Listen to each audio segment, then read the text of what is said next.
شو اسم منصتنا نحن؟ منصة لأنه هيك بغسل السيارات أنا. الله يرزقك. يعني شوية أغراض للبيت، مشاريع للأولاد. رجعنا لكم بالحلقة الثالثة من التحديات، معي أنا محمود مجذوب. اليوم حنوقف كمان شخص لا على التعيين، إذا بيكون متابعنا رح يربح معنا جائزة 1,000,000 ليرة سورية مقدمة من منصة لأنه هيك.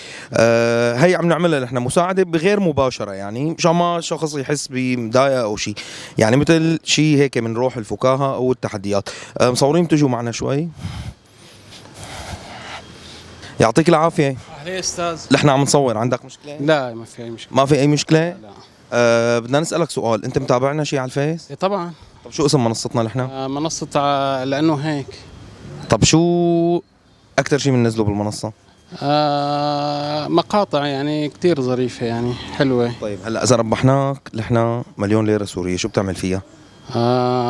إلي مشاريع كتير والله، يا ريت. شو بتشتغل أنت أول شيء؟ بغسل السيارات أنا. الله يرزقك ويعطيك العافية. طب هي ربحتها معنا نحن، تمام، مقدمة من منصة لأنه هيك. شو بدك تعمل فيها؟ احكي لنا. يعني شوية أغراض للبيت، مشاريع للأولاد. تعرف الوضع الاقتصادي هلا شوي صعب، يعني الله يجزيكم الخير. حاجيات الله الله يسلمك. يرزقك ويعطيك الله العافية. يسلمك.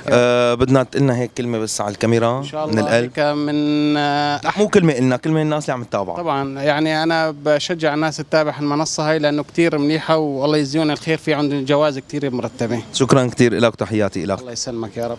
شو اسم منصتنا نحن؟ منصة لأنه هيك بغسل السيارات أنا. الله يرزقك. يعني شوية أغراض للبيت، مشاريع للأولاد. اليوم حنوقف كمان شخص لا على التعيين، إذا بيكون متابعنا رح يربح معنا جائزة 1,000,000 ليرة سورية مقدمة من منصة لأنه هيك.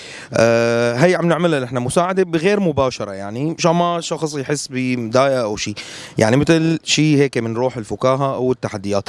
مصورين تجوا معنا شوي.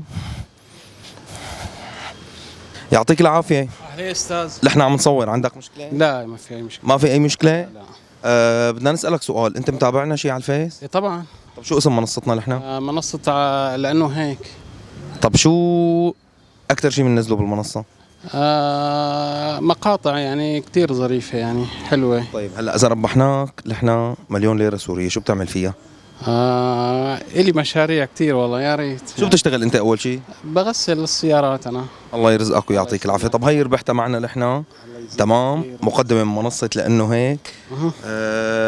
شو بدك تعمل فيها؟ احكي لنا. يعني شوية أغراض للبيت، مشاريع للأولاد. تعرف الوضع الاقتصادي هلا شوي صعب، يعني الله يجزيكم الخير.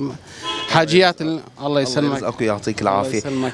بدنا تقلنا هيك كلمة بس على الكاميرا إن شاء من الله القلب. هيك من لا مو كلمة إلنا، كلمة الناس اللي عم تتابعك. طبعا يعني أنا بشجع الناس تتابع المنصة هاي لأنه كتير منيحة، والله يجزيهم الخير، في عندهم جوائز كتير مرتبة. شكرا كثير لك وتحياتي لك. الله يسلمك يا رب.